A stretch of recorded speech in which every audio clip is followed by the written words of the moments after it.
bars of Seattle.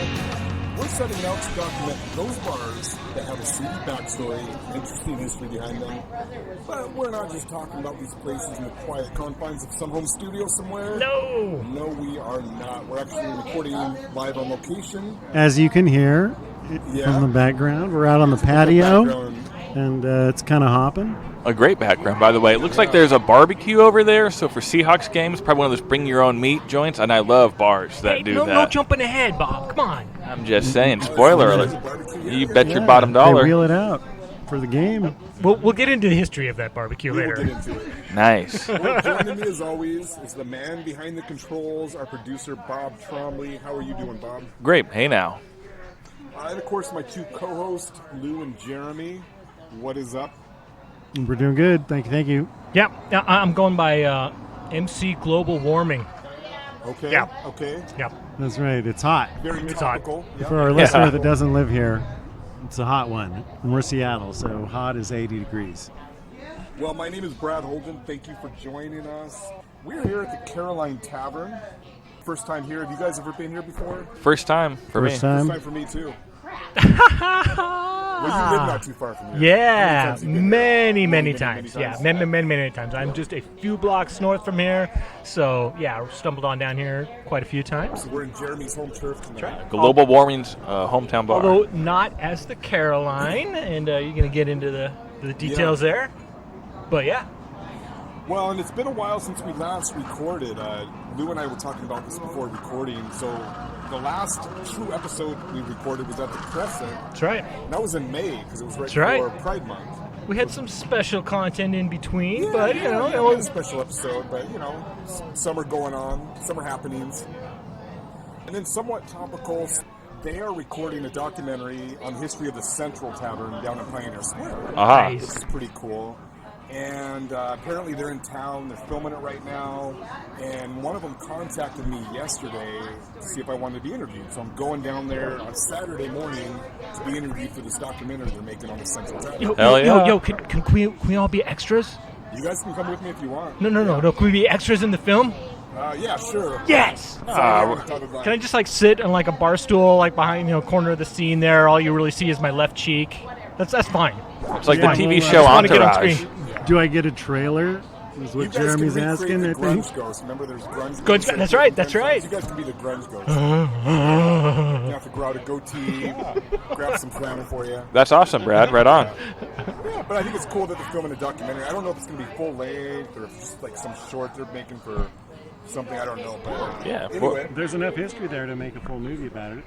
Definitely. I don't know if anybody was filming anything, but everybody played there. Everybody. Nirvana, Sonic Youth, Melvins. Well, I was wondering if that's going to be the gist of the documentary. I hope so. The music aspect. I hope so. There's a fucking rich history there. Yeah. Well, anyway, so we are here tonight at Caroline Tavern. In Shoreline. What? So this place, it first opened November 4th, 1933 as the Triple X Inn. Porno.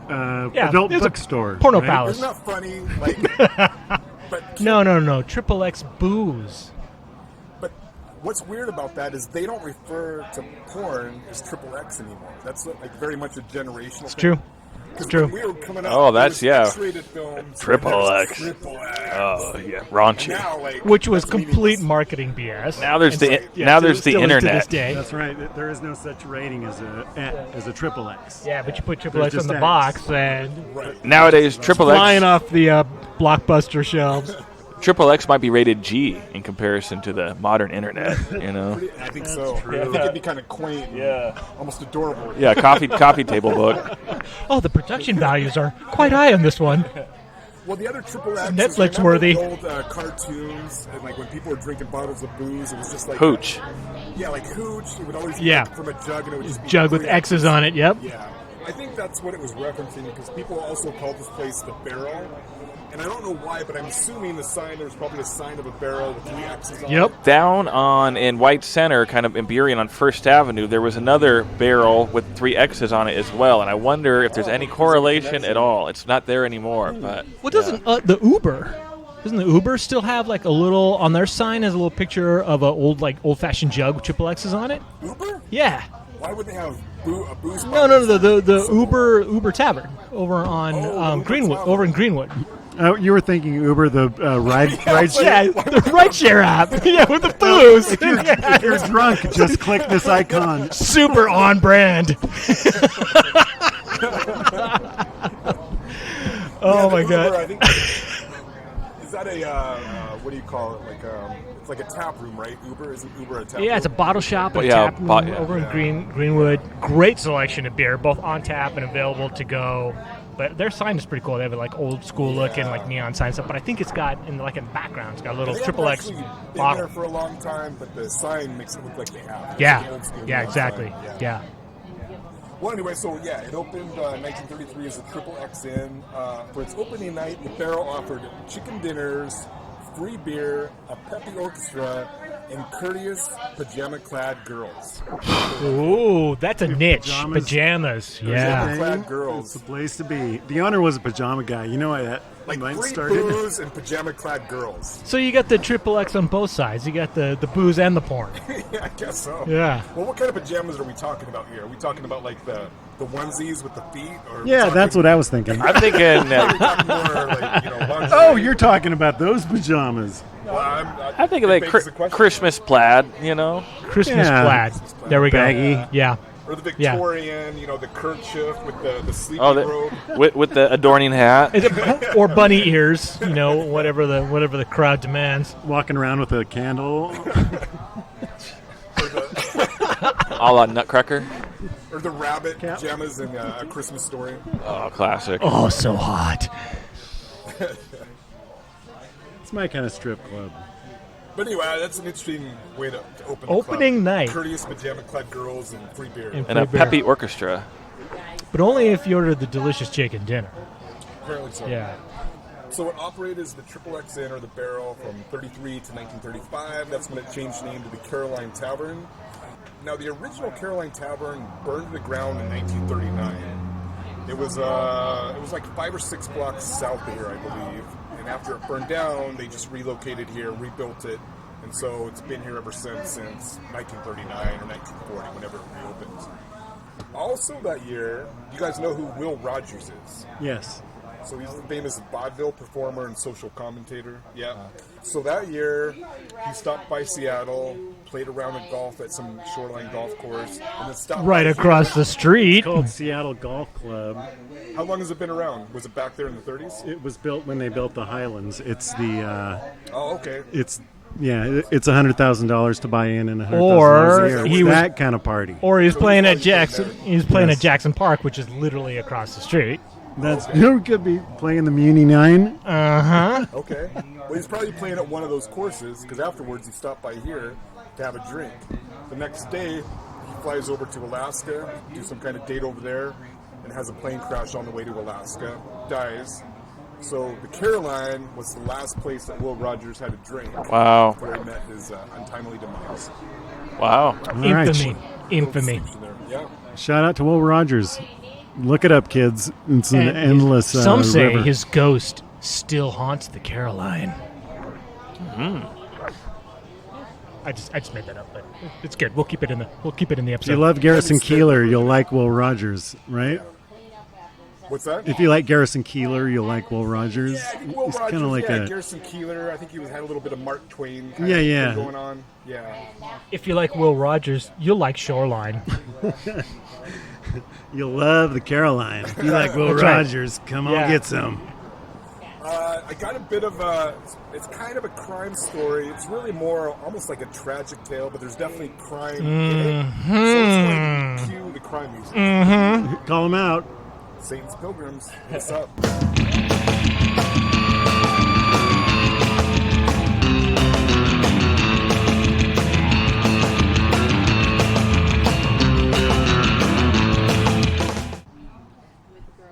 Okay, so after it burned down and moved here, it became owned by a married couple, Mary and Terry McNulty, were their names, right? Now, this Terry McNulty guy, so a little background is in order. So, in the 40s and 50s, the Teamsters Union nationwide had grown. It was the largest union in the country, and it had grown to be really super corrupt. You know, Jimmy Hoffa was involved in it. Here in Seattle, a guy by the name of Dave Beck, who was like Seattle's version. Not that Beck, the different of Jimmy Beck. Hoffa. They were Seattle running Beer the Wars. Teamsters Union. Yeah, he was involved in that for sure. And they were just involved in some shady stuff. You know, they were intertwined with the mob. They were skimming from the Teamsters funds to fund their own lavish lifestyles. They were using Teamsters muscle to, you know, settle disputes and stuff. And they'd grown very thuggish. Pinball Wars? Pinball Wars here in Seattle. So the authorities started coming down on them. And at the time, the Department of Justice was being run. What's head investigator was Robert Kennedy, brother of John F. Kennedy, of course. Later become the Attorney General. But at the time, he was running the top investigations for the Department of Justice. And they were cracking down on the mob at that point. Oh, yeah. Big beef with the mob. Big beef with the mob. So they were having all these Senate committee hearings and stuff. Keep Hopper. And it didn't take very long before the Teamsters Union caught their attention, and they were called before the committee as well to testify. It's Dave Beck and Jimmy Hoffa. As a result of that, they both ended up going to prison. This was a couple decades before Jimmy Hoffa famously disappeared. He's in the Under end the- zone at the Meadowlands. Yeah, exactly. Yeah. Everybody knows that. Everybody knows that. So anyway, Dave Beck goes to prison, and the guy here in Seattle that takes his place is a guy by the name of Frank Brewster. So Frank Brewster kind of takes over, and he's just as corrupt as Dave Beck. And you'd think he The would have name like enough just sounds sense. so corrupt, right? Brewster. The new sheriff in town, same as the old Well, sheriff. his boss that he replaced had just been sent to prison for, you know, racketeering and all these different charges. So you'd think he would kind of lay low. No, he was just as bad. It's like the mob. It's like the next dawn. You know, it's It's like like the the passing next of the dawn. torch. Yeah. I think, like, if it was me, I'd be a little on the DL. But this guy was not. And his right-hand man was the guy that co-owned this tavern here with his wife, Terry McNulty. So Terry McNulty was also Okay. in the union, and he was Frank Brewster's right-hand So you're saying man. Terry's a connected guy. He was a connected guy at that point. You're saying this is a mob bar, like Daryl's. Yeah? Kinda, I think It was they a were mob using- clubhouse. From what I've read, Place to They meet were your using- girlfriends when you don't your wives to You see. might not walk out. well, from Might what not I've walk read, out. They were definitely, my opinion, is they were using this tavern for money laundering. So his wife was running it. She was here. She was the face of the tavern, but he was always off doing his union activities, if you will, right? Meanwhile, she's running it. So Mary Collecting McNulty's checks. wife- yeah. So anyway, eventually, this Terry McNulty and Frank Brewster, they get called before this committee that Robert Uh-oh. Kennedy's running. The K-Faver committee. Yeah, like call before them and explain yourselves. What's going on here? The owner And of this what did I buy tavern here? met What's the Robert problem? Kennedy, is what you're saying. Yeah, so Robert Kennedy went after him. As a result, Frank Brewster got indicted. He ended up going to prison. And out of this whole investigation, it got revealed that Terry McNulty, of course, had his hands dirty. And they found some documents that said that he had stolen money from the union and he had a mistress on the side and had bought his mistress a car. And it was announced in the newspaper. And then they had enough to really go after him, that And kind now of they had thing. enough to actually go after him. So he's looking at some jail time. for Buying my mistress's car using union mob money. sure. Exactly. Funneled through a money laundering bar in Shoreline. God, it's perfect. It checks all the boxes. Right? Didn't that committee also expose Frank Kellicurcio's ties to the mob as They well? did. Yeah, they Yeah. did. That was that same committee. Yeah. Yeah. Now, so this Terry McNulty, you know, he's cornered now, and you know, people are going to deal with being in that situation a number of different ways. They could either be like, okay, they got me, I'm going to go do my time. It is what it is. What would you do, Brad? Well, let me get through the story first, and we'll cover that. This guy ain't going down easy. The other way is like they could go on the run, right? Go on the lam. They could go on the lam. Cheese it. This is what this guy did. This Terry McNulty. He doubles down. Bought a bunch of booze, bunch of beer, a bottle of whiskey. Going drove on a himself runner. to a secluded spot, To end all got runners. hammered, and then ended his life. Took out Oh, buddy. Oh. and he left a note. This is what the note said. This body to go to Booth Ashmore Cemetery, call Caroline Tavern, Mary McNulty, no flowers. That's all his note said. Kind of a dick move, right? Like he gets caught buying his mistress a car, gets cornered, ends up taking his own life out. And makes gives, my like, wife directions. take care. Yeah, hey, honey, no flowers, huh? No hard feelings. Yeah, you better get this right. Some of the pressure off, honey. You don't have to get any flowers. Keep it cheap. Oh my god! But it was a crazy story. So that basically ends the saga of that. That's After wild. That, Mary McNulty's name, you don't see it attached to the tavern anymore. I don't know what happened to her. She just kind of disappeared. And then after that, this place has been pretty much crime-free ever since. I don't know if that was like such a big lesson to them that they were like, okay, we gotta wash our hands of this. Straight and narrow from here on out. But for whatever reason, after that, like that was a huge story. And after that, like they've been not even a liquor violation since that date. Hired a good lawyer. Yeah. Lesson learned. Hire a good lawyer. Yeah. Yep. Cross your T's, dot your I's, and gotta have You proper know what counsel. else this teaches you is that most of our crime stories are places that are robbed. This place has right. never been robbed. It's never been wrong. Do you know why? I think you know better. it's a shame what happened to your kneecaps. Funny how. So that happened in 1957. And like I said, Caroline Tavern since that time has been crime-free. No liquor That we violations know of. That we know of. No, I think it's been behaving itself pretty good. But that's a wild story. Isn't that a crazy story? Yeah. So you look around now and you say, Caroline Tavern's squeaky clean. It doesn't look like No. it, though, when you go there. No, That's not not the that. first impression. Also, I That went was to it takes some visual cues to really get it. I went to grade school with the McNultys, so I can't stop wondering if she had ties to the McNultys. Yeah. Crazy story. But I mean, since that time, it's just been kind of the dive bar that we see now, and it checks all the boxes for like a true dive bar. When you come there. Oh, this is a You know, you got a pool table, classic. you got the pull tabs. It's a little rough around the edges. You know, in need of like a good paint job for a couple decades. You can still smoke cigarettes out back. You know, it's still free. Like a good Seattle dive bar. We got a cool outdoor patio, which a lot of the places we visited have had. It's not a bad thing here in July. They got the bars on the windows. Another good sign. Looks like there's Good sign. 2 TVs and a grill like set up for Seahawks Sundays. And it's a great place. I mean, it's if you're looking to go to like a true dive bar, this place checks all the boxes. Yeah. You can't go wrong here. And That's it's true. got the converted house vibe too, right? It's like you look at the architecture and you're like, okay, this is probably built as a house. It almost has like a slight, like almost Bavarian feel to it, kind of, but not really. Kind of a mix between the Wedgwood broiler and the Snow Goose, almost. Exactly. that's But then actually you could also look at it and say, okay, well maybe this wasn't a house. Maybe it was a pizza joint, and then they converted it. Well, it might have been Yeah, a you pizza wouldn't joint have due this to kind the- of back patio for a house. Well, no, this was clearly added afterwards. Most though, too. definitely. Oh, okay. As is the entire parking lot. You can tell. It's like, Speaking of patio. We're on a concrete patio. Do you think there's any possibility of there being bodies buried under this concrete patio from the McNulty? 100%. So? Yeah. Jimmy Hoffa's There's a down cadaver there. dog. Maybe that's where he is. Wouldn't that be crazy? Look for him in This is Seattle. where he ended up at the Caroline Tavern. I love Stranger Things. You mentioned metal detector earlier. You have it setting for gold chains and just Gold fillings or gold teeth. Yeah. Nice. That's a really cool story.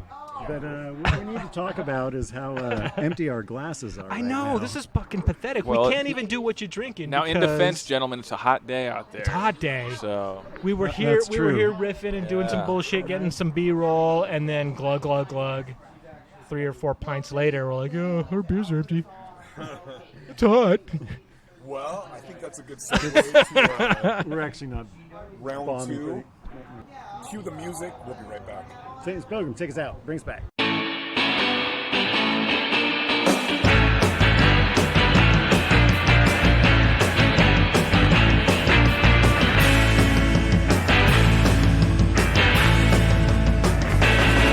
All right, well, we are back. Everyone has their beverages refilled, so we are here for Jeremy. you want to lead us off? Well, yeah, we could talk about what you're drinking now that we are on round 2. I wouldn't even bother with what we were drinking round 1 because, A, I don't even remember. And it's not relevant anymore. We're going to talk about what we're drinking right now. That's right. This is a very timely podcast. So I have got an Elysian Immortal IPA, which is, delicious for sure.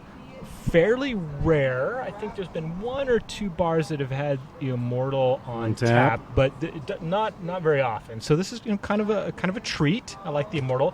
But what's interesting, Elysian Brewery, Elysian has been on almost all of the dive bar taps that we have visited. Not all of them, but very, very common. It's a Northwest. Started off as a Northwest Micro, blew up, so now it's global, right? But started off here, so you see it in a lot of the dive bars that we recorded at. But rarely do you see the Immortal, because what gets all of the attention from Elysian these days? Anyone? Dank dust. Pumpkin beer. Well, no, Space Dust. Space Dust IPA. No, I is thought you just, said all of Jeremy's attention. I like Space Dust, but not all my attention. Yeah, Space Dust IPA beers. from Elysian is delicious, as are their pumpkin beers. But that's got all the attention. It blew up and went national. It was one of their first high profile kind of hero style beers from Elysian. All of their other delicious IPAs, like the Immortal and their Imperial IPAs and their hazies and their citrus and their blah blah blah, which are also delicious, they kind of got swept by the side over Space Dust, which I think is a little unfortunate, even though I like Space Dust. So anyway, long story short, Immortal, I believe it's an Imperial IPA from Elysian. Delicious. That's also what I'm drinking. I don't like it so Oh. much. It's for me, a really good IPA is one that's balanced. It's hoppy. You got the hoppiness, but it's balanced out.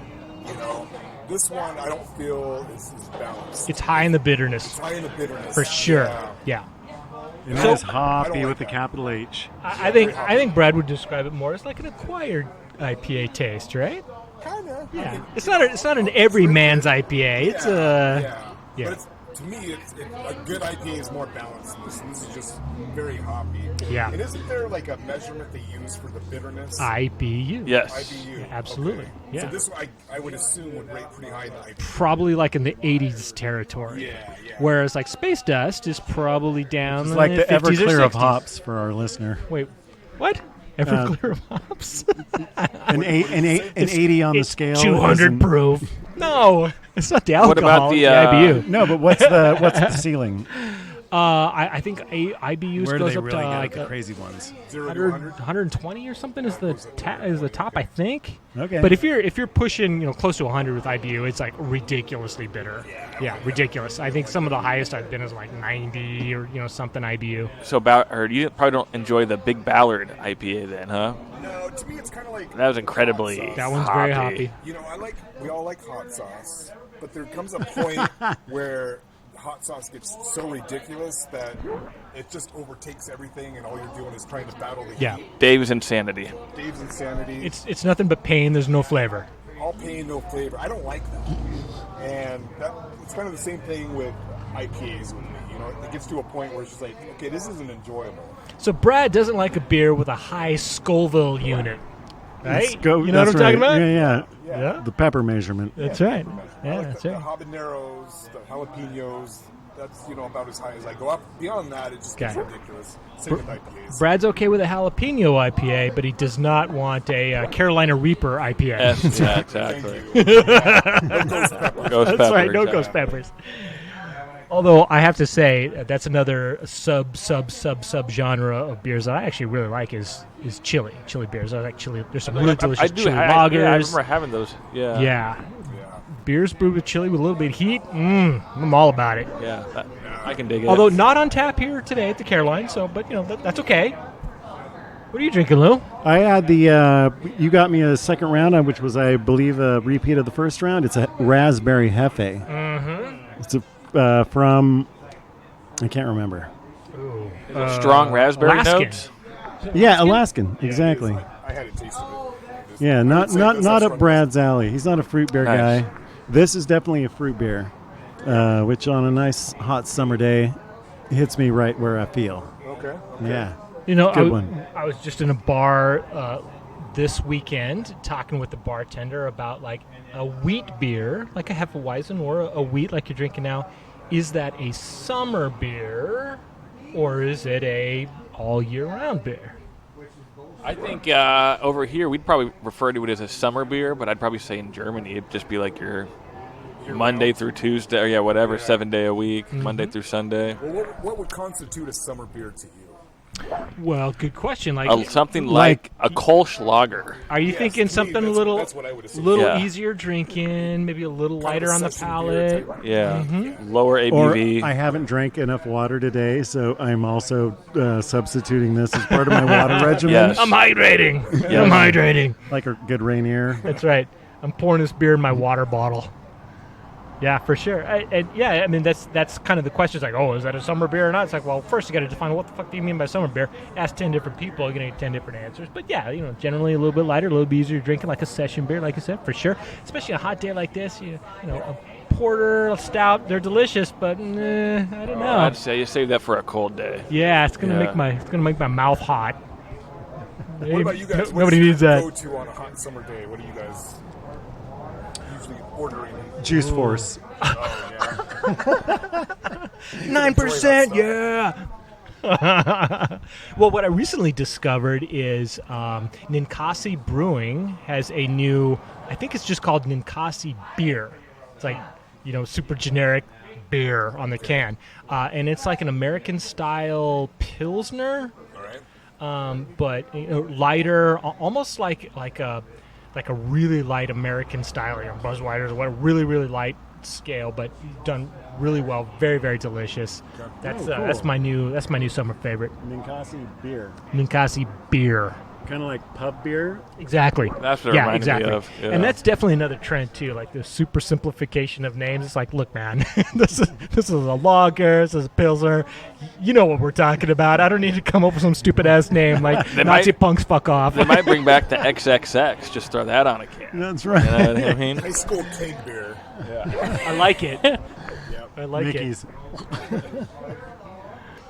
Well, shit, that is our round 2. We're probably not going to do a round 3. I doubt it, but that'll be the extra content that you have to pay extra for. That's right. Yeah, you want to hear about our round 3? Yeah, it's $4.95. Visit Patreon. All right, Lou. You want to do a little... Yeah, why don't you tell the listeners where we at?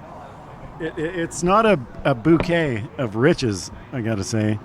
Au contraire. Aside from Jeremy, which throws it way up there, but it was kind of skinny. I couldn't find a lot of stuff. I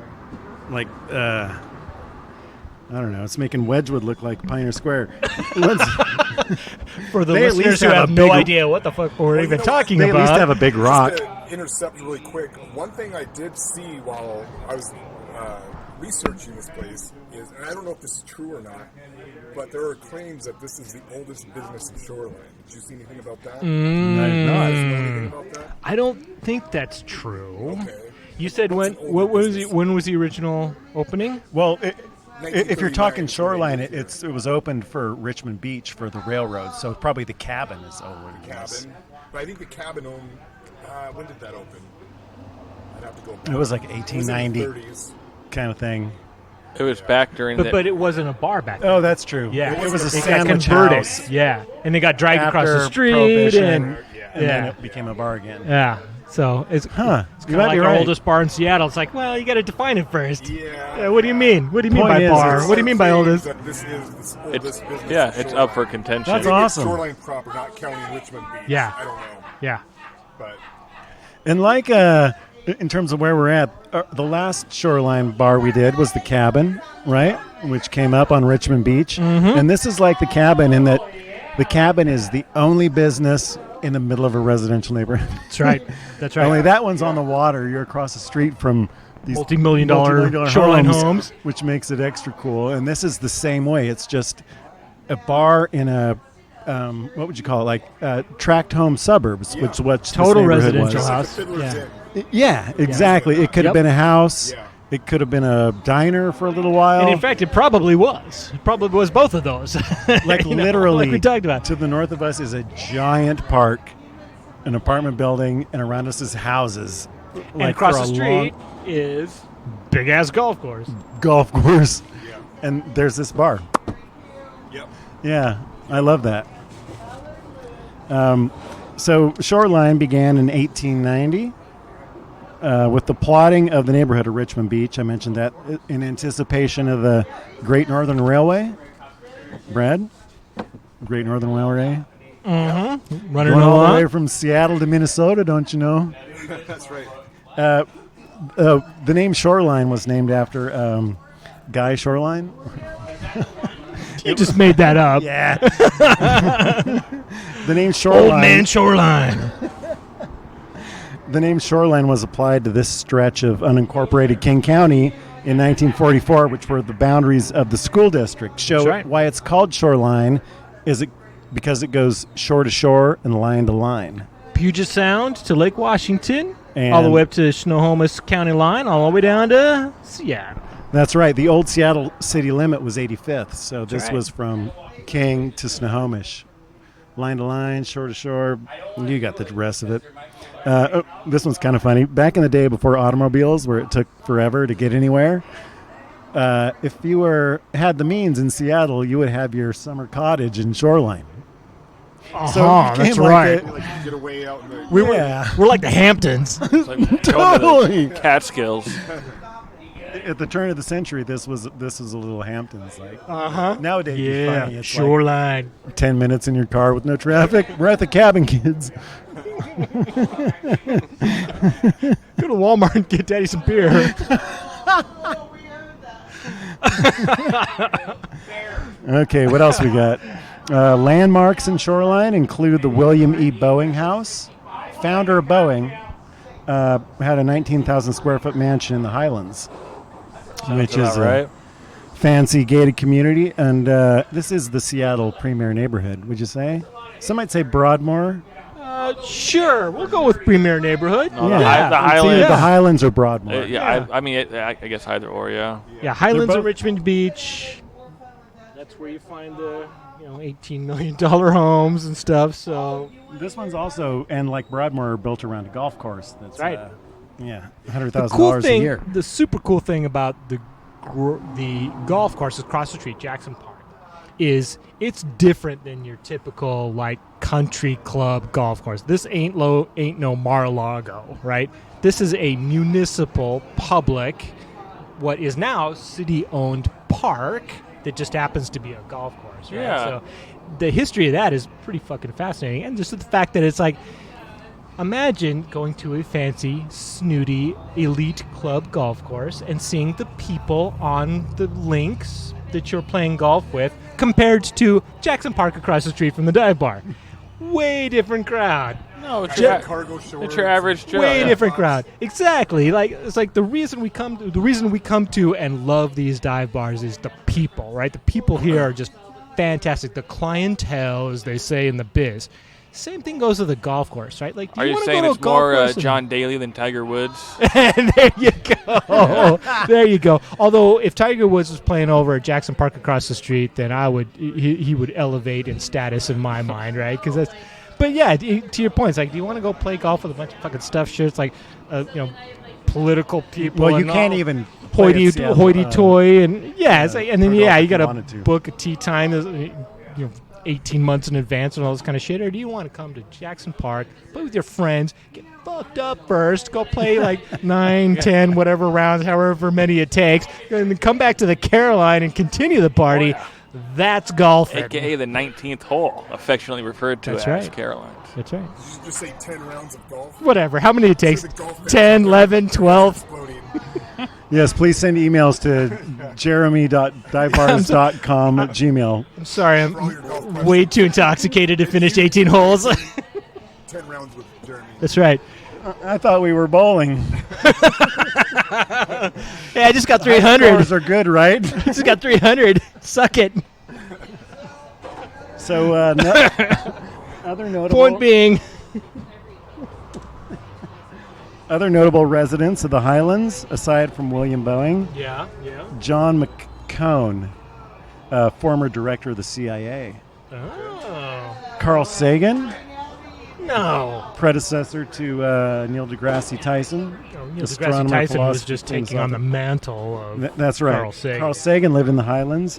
Bagley Wright lived in the Highlands. He developed the Interesting. Space By the Needle. way, Carl Sagan, from his backyard at his Shoreline home, looked up to the sky and saw billions and billions of stars. This guy over here. Awesome. This guy. That's right. Dorothea Bullitt, founder of King Broadcasting. You know as King 5. All right. So you get the gist of the neighborhood. It's CEO land. Here's some CEOs: Safeco, WAMU, another Boeing guy. Paul Piggott, founder of PAC Car, Beckar, yeah. short for Pacific Car and Foundry Corp. You know them as a manufacturer of Kenworth and Peterbilt trucks. Mm-hmm. If you have it, huge facility. PAC Car built the truck that brought it to you. Down by Boeing Field, they have a huge facility. You can see test trucks down there from time to time. Very Oh, cool. Cool. Mm-hmm. The Cabin is in Shoreline. We're going to say their name a bunch of times. Yep. Because they're at Richmond Beach. And let's give a shout out. Jeremy, I'm going to need your help on this.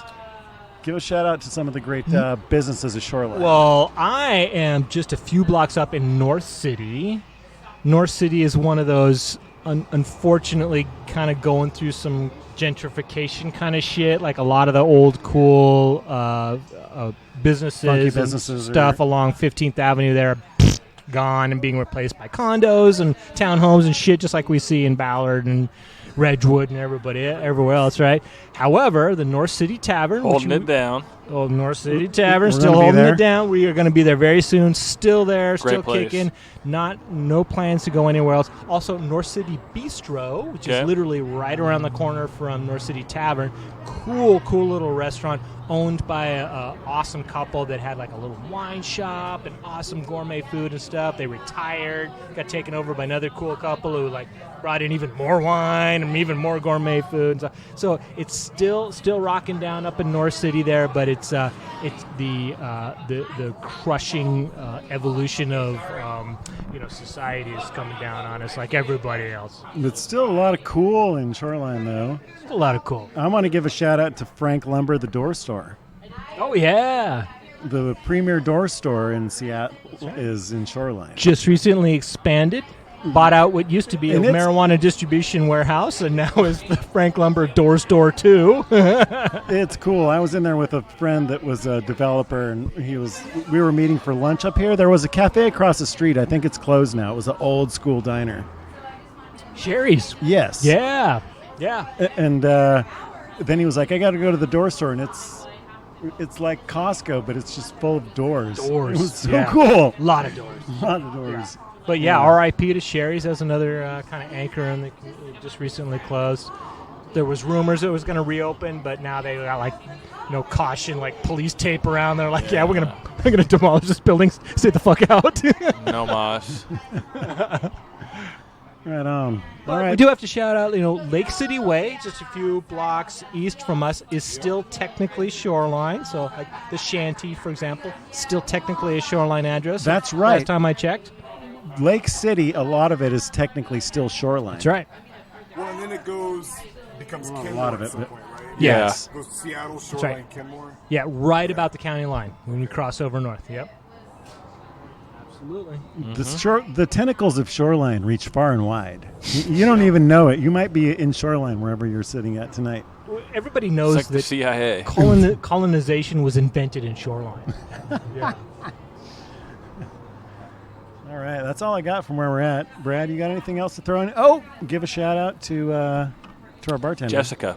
Jessica, thank you so much. Jessica gave us the hometown welcome. Thank you so much. Thank you, Jessica, and thank you to Caroline Tavern for allowing us to record here tonight. So a big cheers to that. Well, yeah, are you guys ready to land the plane? All right. Next episode? Bring it in. All right. The Till plane. next time. The plane. Cheers. Thanks, everybody.